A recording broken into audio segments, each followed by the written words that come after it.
ভারতের লোকসভা নির্বাচনের ফলাফলের দিকে তাকিয়ে আছে পুরো ভারত।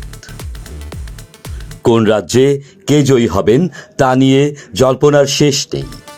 বুথ ফেরত জরিপগুলো বিজেপি নেতৃত্বাধীন জোটের এবারও ক্ষমতায় আসার পূর্বাভাস দিয়েছে।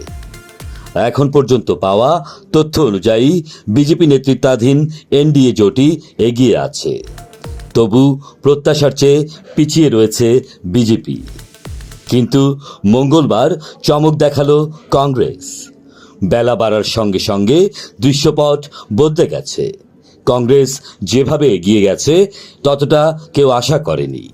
এদিকে বিজেপি জোট 400 আসন পার করার যে প্রতিশ্রুতি দিয়েছিল সেটারও কোনো আভাস পাওয়া যাচ্ছে না। এখনো এনডিএ জোট 300 আসনই পার করতে পারেনি। ভারতীয় গণমাধ্যম এনডিটিভির এক প্রতিবেদনে জানানো হয়েছে, এনডিএ জোট এখন পর্যন্ত 291 আসনে জয়ী হয়েছে। অপরদিকে ইন্ডিয়া জোট 234 আসনে এগিয়ে আছে।